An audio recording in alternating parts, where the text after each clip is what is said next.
Welcome, ladies and gentlemen, back to The Spoken. I'm your host, Terry Love, and to my right here we have Lance Twidwell, the original creator of The Spoken since 2010 on Facebook. And to my left we have MoCan AAU coach, Mr. Derrick Williams. We're going right into it. This is our NBA segment here, so we're going to jump right into it. Now, we have several teams in the NBA this season. We have their superstar, or at least one of their superstars, absent for a long period of time, yet their team has come together and win without them. We had Dwayne Wade, we had Derrick Rose, we had Carmelo Anthony, and even Kobe Bryant miss extensive time, and the teams win without them. What kind of feel and effect does that have on the team and their psyche, and even the player who's missing out? What kind of effect does that have on them? Like, do we actually need this person on our team, or what kind of effect is that? Because there's that ball. Actually, look at all four of these players: Wade, Rose, Bryant, Carmelo Anthony. One could argue that the ball stops in their hands. So is that because? But once they're out the game, the ball gets more rotation. How should one feel about that? Let's start with you, Lance. Well, I think all the situations we're talking about in particular, there's different answers for all of them. I think when you're talking about Derrick Rose, you're talking about Kobe Bryant. You're talking about guys that their team knows for sure they're a better team with their guy. And hear me out on this. I think that with the Heat, with Dwayne Wade, and I think even with Carmelo Anthony, we've seen at times their teams play respectively better without them. And the reason I think that is because, like you just mentioned, it was well put, the ball stops with them. Dwayne Wade, as good of a player, as great as a player this guy has been in his entire career, averaging 25 and 5 his entire career and winning a championship as the man. He seems to be, nowadays with LeBron James and Chris Bosh on his team, he's still trying to struggle for that stardom. And I think this team has played much, not just better, much better without him. I know he's thrown flashes, and I think that he's played good at times and everything like that. He's had a decent season. But if you watch this team without him, being 11-1, not to mention, they have played team basketball, not just star basketball. Right. And when it comes to Carmelo Anthony, recently he has played better, and I will give it to him on both sides of the ball. He's played very well. In fact, I think this month he's averaged 30 points a game. So he has stepped his game up with Mike Woodson being his head coach. But you have seen, even before the Knicks with the Nuggets, their team started to play better when Carmelo wasn't on the court. Not that he isn't the best player on the team, it's just that they were playing better. Derrick Rose, Kobe Bryant, when they're on the floor, their teams have much better chances of winning. Their teams are just good enough to win games consistently without. So I remember when the Knicks, when Jeremy Lin first came in, Carmelo was hurt. They were going on this big streak. When he came back in, it's kind of like, okay, where do you fit in, Carmelo, into this whole scheme of things? So what are your thoughts about that, Derrick? I think sometimes teams can get into the point where these guys are so good and they're superstars. And when they have the ball, they're so good, sometimes you find yourself standing around watching. Right.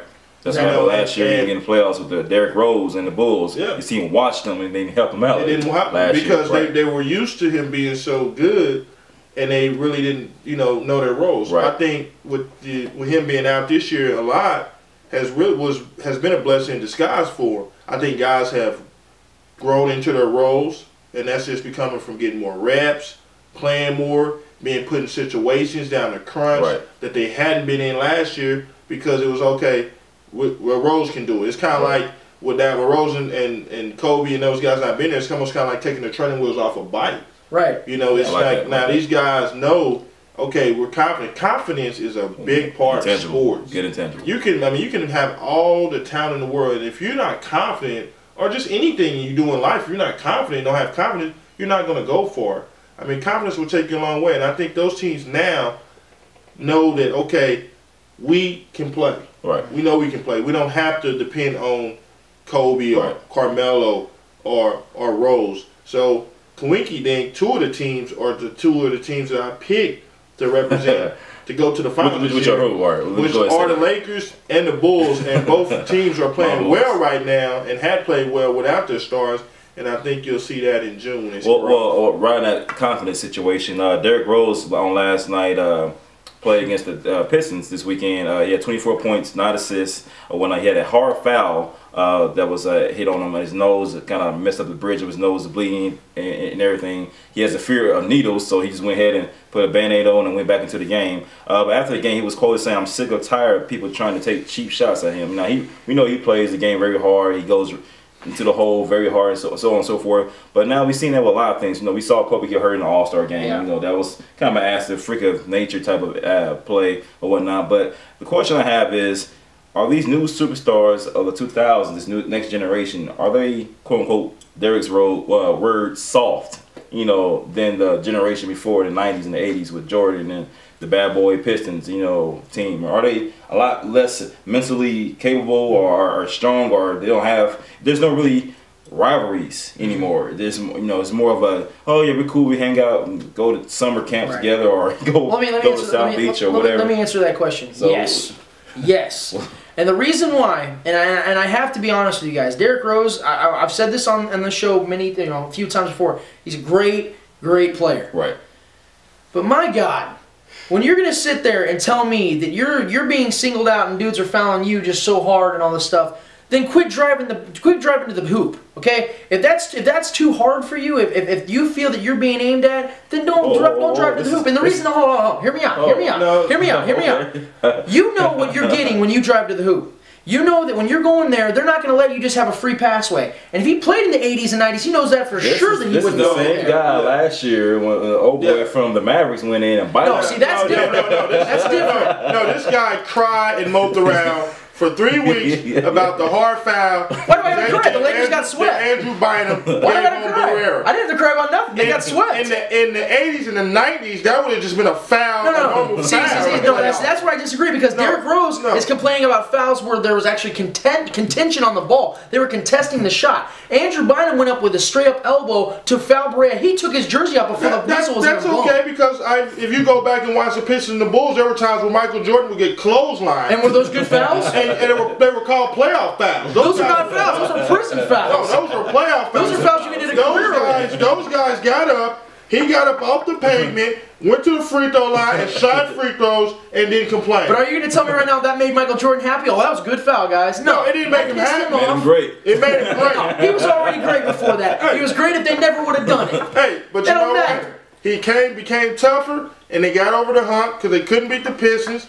Hey, look. I believe players today are soft. Right. They are soft, and there's some soft players. Thank you. We can agree on that. And there's some teams that you guys that root for, you know.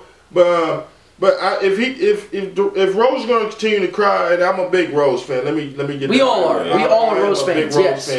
But I mean, man, you ain't seen anything, man. Right. I mean, if you was back in the 80s and the 90s, this stuff was normal, man. This is a nightly basis. Yeah, Charles Oakley, the Knicks, and the Pistons, and all those teams. You know this team, they played the Pistons last night. Right. That's no bad boy.